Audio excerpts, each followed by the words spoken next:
A sucessão no STF, o ministro Luiz Edson Fachin já é presidente do Supremo e Alexandre de Moraes, o vice. Repórter Janaína Camelo com todas as informações, acompanhou a cerimônia com a presença dos chefes dos poderes da República.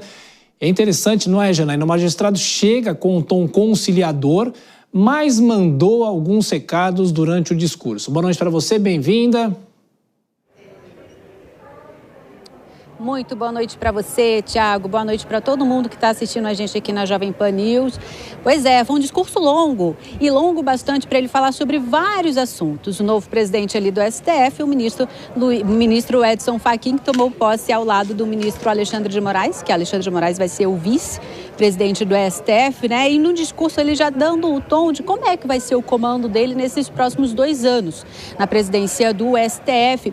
Ele é um dos destaques que a gente pode colocar, Thiago, foi a fala do ministro Edson Fachin com relação à independência entre os 3 poderes, do respeito entre os poderes, né, evitando ali, já dizendo que vai evitar embates diretos com o Congresso Nacional, principalmente contra o chamado ativismo judicial. Ele falou o seguinte, que ele assume não um poder, mas um dever de respeitar a Constituição, que presidir o STF não confere privilégios, mas amplia responsabilidades, e diz que ele, ao lado do ministro Alexandre de Moraes, aí nessa nova gestão, vai priorizar a racionalidade, o diálogo e o discernimento.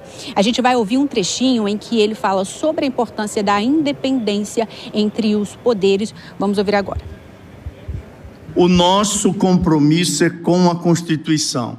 E me permito repetir, ao direito o que é do direito, à política o que é da política. A espacialidade da política é delimitada pela Constituição. A separação dos poderes não autoriza nenhum deles a atuar segundo objetivos que se distanciem do bem comum. E aí, Thiago, no restante do discurso ali do ministro Edson Fachin, ele falou sobre vários temas que vão ser prioridades na gestão dele nesses próximos 2 anos. Eu vou citar alguns. Ele falou sobre a conjuntura econômica desafiadora para o mundo do judiciário hoje em dia. Falou ali de disputas entre nações, corporações econômicas, que isso acaba afetando nas esferas sociais, políticas e judiciais. Disse que assume compromisso de uma gestão austera no uso de recursos públicos pelo judiciário. E aí ele anunciou um plano de ação do Poder Judiciário envolvendo diversos temas, acesso à justiça aos mais vulneráveis, contra a desigualdade, contra a discriminação. Disse que tem um compromisso ali no STF como presidente de assegurar a igualdade, enfrentar a discriminação racial, um compromisso com a liberdade de imprensa, a liberdade de pensamento de expressão. Ele falou também sobre uma resposta à corrupção, deve ser firme, constante e institucional, que o judiciário não deve cruzar os braços diante da improbidade. Disse que a justiça socioambiental também tem um grande débito a saldar com a crise climática, que não há justiça sem compromisso ambiental. Falou também que o STF vai estar atento à proteção das comunidades indígenas. Diz também que o judiciário não pode ser submisso. E a gente separou um trecho quando o ministro fala exatamente sobre esse assunto. Vamos ouvir. A independência judicial não é um privilégio, e sim uma condição republicana. Um judiciário submisso, seja quem for, mesmo que seja o populismo, perde sua credibilidade. A prestação jurisdicional não é um espetáculo, exige contenção.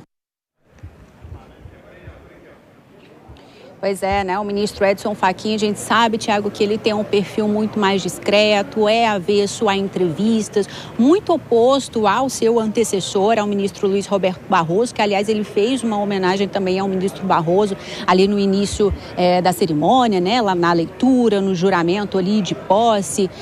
Enfim, foi uma cerimônia que seguiu os protocolos tradicionais, tá, Thiago? Porque o ministro Edson Fachin, ele recusou aquelas tradicionais festas ali, que geralmente elas são oferecidas por entidades jurídicas ao final da cerimônia. Não, ele preferiu apenas a cerimônia, ali no início o hino nacional cantado pelo coro de servidores do Supremo Tribunal Federal.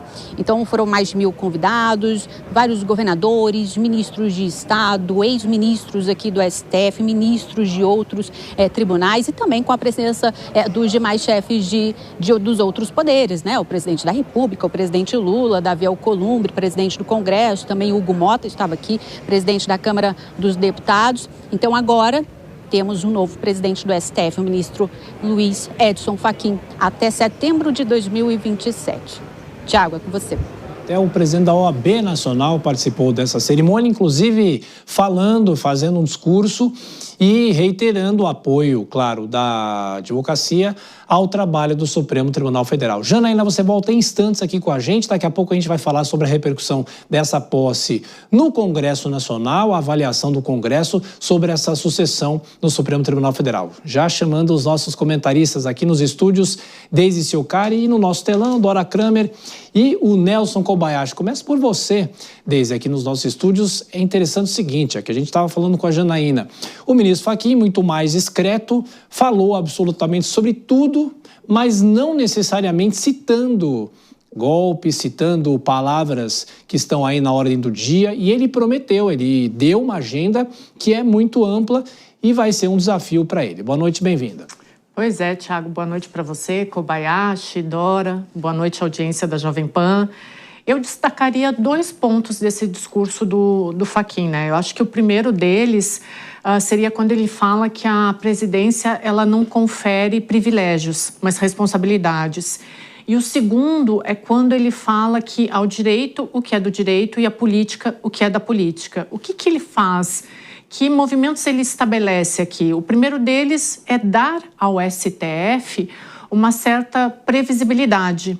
E o segundo seria tentar reduzir, eu acho que acabar não, mas reduzir com os ruídos que o STF tem com os outros poderes, né? Agora, é uma situação complicada porque ele assume no momento em que o tribunal ele está no centro dos tensionamentos políticos, né? Então, o que a gente espera é que esse discurso dele hoje, que foi muito discreto, que ele, para além de um desejo, ele se torne realidade.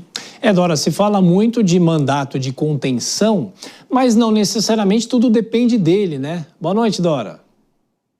Boa noite, Tiago, Deise, Kobayashi, boa noite a todos. Pois é, vamos ver se ele consegue impor esse estilo. Eu acho que não, porque você tem ali muitas personalidades que não vão largar o osso do protagonismo, né? Personalidades fortes, enfim. Mas, de qualquer modo, o discurso do ministro Fachin, ele procurou ressaltar os valores que, na opinião dele, devem nortear a condução da corte. Eu até anotei para não esquecer, olha só, ele fala em racionalidade, em diálogo, em discernimento, em segurança jurídica, no caráter colegiado, isso é muito importante, porque isso sim depende dele, levar mais as decisões para serem tomadas pelo colegiado. Fala de transparência. Agora, para mim, a frase, e é original porque ele nunca tinha falado, é: atividade jurisdicional não é espetáculo, é preciso contenção. Eu acho que essa frase, esse conceito que ele traz nessa manifestação encerra boa parte de problemas. Encerrar não no sentido de finalizar, mas no sentido de conter, né? Que é uma certa tendência ao espetáculo. Então, achei que essa foi, porque se fala muito de recados que mandou, eu acho que essa foi a mensagem que ele deu para a própria corte, né? Contenção. Já havia dado essa mensagem ao não querer aquelas festividades, sempre acontecem umas festividades, água, café, sem cantoria, sem sambista, que isso tem marcado. Marcou, inclusive, a saída, as festividades de saída do ministro Barroso. E o ministro Fachin não vai, eu acho que, não sei se vão seguir o exemplo dele, mas ficar por aí, nesse desfrute de frequentar tudo quanto é Convescote em Brasília, não é o estilo dele, porque não fica bem. Então, quando ele fala, quando ele alerta para que a atividade não é um espetáculo, eu acho que ele também está falando disso. Bem-vindo, Koba, bom trabalho. Primeiro, eu pergunto para você o seguinte: quais são os pontos que ele elenca em relação à área da justiça que, para você, que é da área, são factíveis de saírem do papel? Ele voltou a falar de temas como o combate às fake news, o protagonismo que o Supremo precisa ter em discussões como essa. Agora, ele tem 2 desafios, pelo menos. Ele vai pegar o fim do julgamento no Supremo Tribunal Federal e ano que vem é ano de eleição, por mais que tudo fique a cargo do TSE, não é, Koba? Bem-vindo. Muito boa noite, Tiago. Boa noite, Dora Kramer. Boa noite, Deise. Boa noite a todos que nos acompanham. Olha, Tiago, o ministro Fachin, ele tem um perfil muito mais discreto e ele traz um pouco do que a gente pode esperar da sua gestão no seu discurso ao elencar sua trajetória, uma trajetória bem ligada à academia, principalmente. Ele é um professor, tem diversas obras escritas antes de ser ministro, inclusive. Curiosamente, fora do direito constitucional, como boa parte dos ministros da corte, ele era muito conhecido como um doutrinador de direito de família, de direito civil, então ele tem essa ligação com as relações humanas entre as pessoas, né, pessoas, principalmente pessoas naturais e entre família, então ele tem na história da sua formação acadêmica esse tipo de direito e ele traduz, de alguma maneira, essa sua especialidade nesse discurso quando ele fala do diálogo, da serenidade, enfim, e até nessa fala que nos trouxe a Dora da necessidade de uma certa contenção. Eu acredito que a gente vai ter um Supremo Tribunal Federal menos polarizante. Eu apostaria que, para esse início de gestão, pelo menos, o ministro Fachin não vai pautar aquelas pautas mais polêmicas, vai pautar pautas que fogem um pouco do holofote da mídia e do debate público justamente para abaixar a poeira e tirar de visibilidade o STF, que entrou nesse palco há alguns anos e de lá não saiu mais. Então,